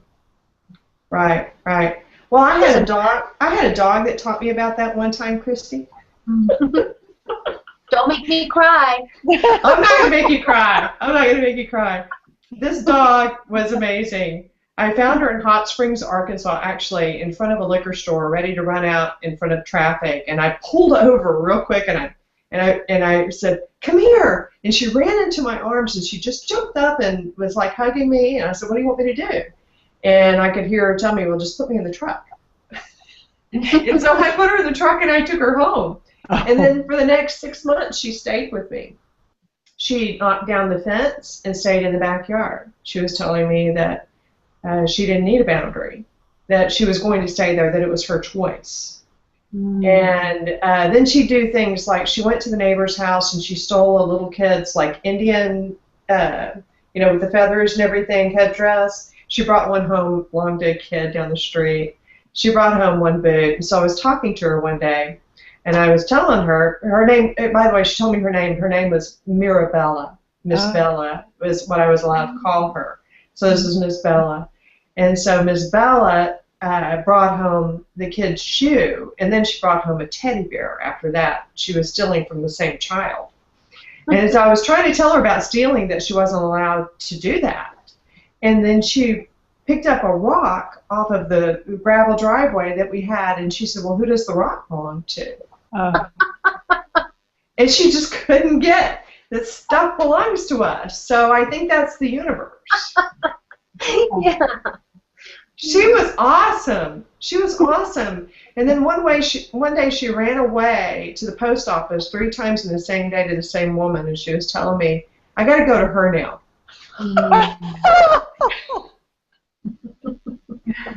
Oh. Jaylene and Christy and everyone else who's on the call, we have about 7 minutes left, and I would like to give this incredible vibrational session. I mean, the frequency, the energy that has been emitted, and the thoughts that have been expressed are extraordinary. And I know will have impact for hundreds of thousands of people over time across the planet. But I would like very much to give each one of you an opportunity to say a parting word or a parting comment, and then I'll wrap up. So why don't we start with our guest, Joanne? Thank you. Thank you. That's what I always say. Love it. People tell me I'm beautiful, and I say thank you. I want to pass that on to everyone. Thank you. Remember, and we're moving on to like receiving at this point, but that's okay. It pains me that it took me so long to be able to receive a compliment as part of the self-worth thing we talk about. So thank you for having me here and valuing what my contribution is. And you are all very beautiful. Oh, thank you. And Rose? Well, I say ditto there. Thank you very much for giving me this opportunity to join this wonderful group. I love you all, and I would just say, perfection is all there is. Perfect love is all there is. So, as the observer, when we see perfection, that's what we make for ourselves. Thank you, Rose. And Janie, again, I wish you could talk. We're so glad that you were with us. And Diane, so glad you were with us. And Jean. And hopefully next time you will become part of the dialogue and others as well. Michelle. Yes, well, again, I just I thank everyone for being here and being part of this circle. And again, I think now we don't feel so isolated, right? Because now additional connections have been made and friendships and it's just connecting more people. So it's very, very exciting, and I'm so grateful everyone showed up and was active participant. So Michelle, what state are you in? Oh Lord. When was the accepting? I'm not there yet. No. What state? Yeah. That's what I meant too, Michelle. Yeah. I was like, well, it depends on the hour. I'm in Virginia. You're in Virginia, and Rose, you're in New Jersey. And Joanne? She's in Texas. Texas. And where is Diane? She's in Arizona. And Jean and Janie, I can't remember. And Jaylene, you're in? Oklahoma. And Christy, you're in? New Mexico. Right, and I'm in New Mexico. So here is just a perfect example of how it doesn't feel that way. Mm-hmm. It felt very cozy, very chummy, very, very safe. I want to restate that. I want to thank everyone. I feel very, very safe in sharing intimate stories with you and all the hundreds of thousands of people that are We're going to watch this later. in the future. I mean, we're public here. Michelle, thank you for your technology and your inquiry with Google and your expertise. Jaylene, thank you for the inspiration of writing S.T.A.R. and now State of Being and your courage to become a visionary publisher. And Christy, I thank you so much for the courage that you have to have changed your comfortable, not so comfortable life and leaped out into the void so that we could meet. And that you have accepted to be the co-author of our next book, S.T.A.R. The Fascinated Observer Guide. And 3 more minutes. Anybody have another farewell thought, or I can improvise? Well, I just want to say thank you to all for being here. The conversation is so rich, and I think you're all proving that it really doesn't matter where we can't use that as an excuse anymore. Oh, I live in the Midwest, so I can't express this kind of stuff. I think right now what it's all about is understanding that we can have the trust in ourselves and the self-love to express wholly, no matter where we are, and we will always find a connection. Just like we do here today. So thank you for that courage work. Jaylene? Oh, I want to say thank you to Nina for showing up and doing this work and for saying yes so many years ago when she was in Arkansas and they said, go up there and tell your story. And I want to thank you for saying yes, and I want to thank Christy also for showing up and having courage and being so enthusiastic about writing this next project. And Joanne Sprott's very dear in my heart because she helps us communicate things so well. And Rose, it was fascinating meeting you. Fascinating, darling. Well, there you go. The bell is ringing, and so I'm going to push end broadcast, but thank you so much. We'll see you for Allow on Sunday, the 22nd, fall equinox. Beautiful. Bye-bye. Bye. Bye.